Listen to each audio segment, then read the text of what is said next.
Hello प्यारे बच्चों, welcome once again to this incredible platform of एडुलवर।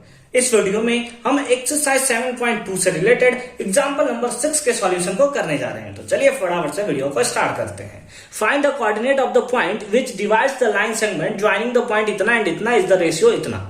ठीक है, इंटरनली हमें क्या करना है, आपने अगर इससे पहले वाला इसका जो बेसिक्स के ऊपर वीडियो मैंने बना रखा है, अगर आपने अभी तक नहीं देखा है तो बिल्कुल वो आप देख लेंगे, जिससे आपका सारा का सारा कॉन्सेप्ट क्लियर हो सके इस एक्सरसाइज को लेकर।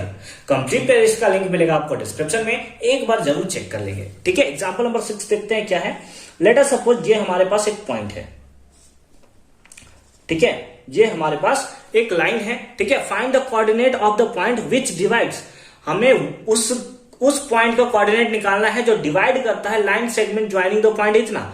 यानी कि ये पॉइंट हमें दिया हुआ है 4,-3 और एक पॉइंट हमें दिया है 8,5।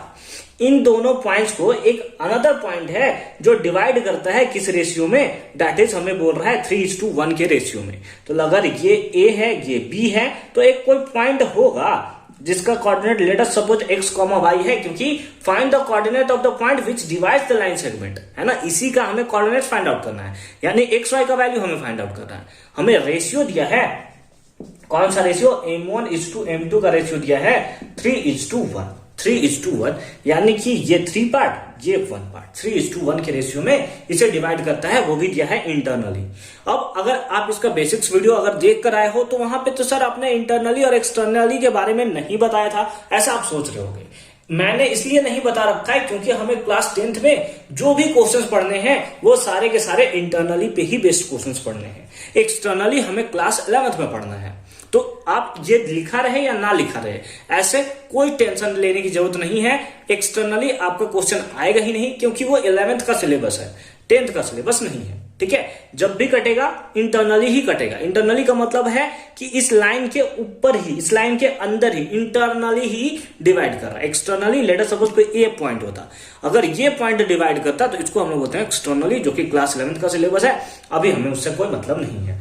ठीक है, तो अगर आप यहां पे देखो गिवन, अगर आप यहां पे गिवन देखो तो आपको x1 y1 गिवन है, x1 y1 गिवन है, इसको आप x1 y1 ले रहे हो तो ये कितना है 4,-3।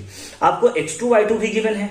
x2 y2 कितना है सर, x2 y2 है आपका दैट इज 8,5। उसके साथ साथ m1:m2 भी गिवन है आपको, कितना 3:1, यानी कि m1 का वैल्यू 3 और m2 का वैल्यू 1।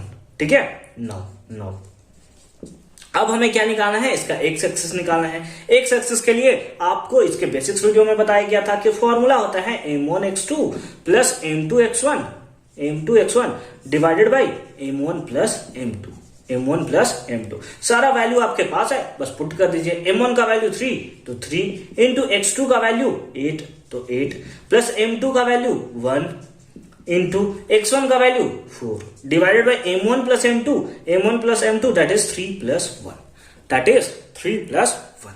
अच्छी बात है। अब x इक्वल्स टू कितना होगा 24 और प्लस 4 डिवाइडेड बाई 4, है ना, सब 4 हो रहा है, क्या बात है ना। 24 प्लस 4 बन जा 4 डिवाइडेड बाई 4, तो x कोऑर्डिनेट कितना आ गया, that is 28/4 that is 7। x coordinate कितना आ गया 7 ऑल्सो। उसके साथ साथ y कोऑर्डिनेट के लिए हमारे पास फॉर्मूला क्या था, इसका y कोऑर्डिनेट निकालने के लिए हमारे पास फॉर्मूला था m1y2 plus m2y1 divided by m1 plus m2। कोई भी दिक्कत नहीं है सर, आराम से फाइंड आउट कर लेंगे सर। m1 का वैल्यू कितना है, दैट इज 3 इंटू y2 का वैल्यू कितना है, दैट इज 5 प्लस m2 का वैल्यू 1 इंटू y1 का value that is -3 divided by m1 plus m2, अभी निकाला m1 plus m2 that is 4। ठीक है, तो y इक्वल टू कितना आएगा 15 और प्लस -3 डिवाइडेड बाई 4। ठीक है, अच्छी बात है। तो y इक्वल टू कितना होगा 15 - 3 दैट इज 12/4 दैट इज 3।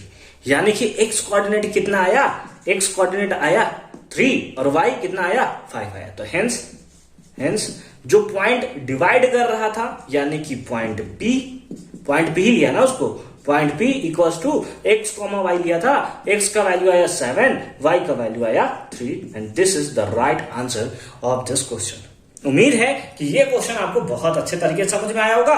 बस आपको x कोऑर्डिनेट का ये फॉर्मूला और y कोऑर्डिनेट का ये फॉर्मूला बहुत अच्छे तरीके से याद कर लेने की जरूरत है। ठीक है, तो मिलते हैं आपसे नेक्स्ट वीडियो में एग्जाम्पल नंबर 7 के साथ। अच्छे से पढ़ाई करते रहिए।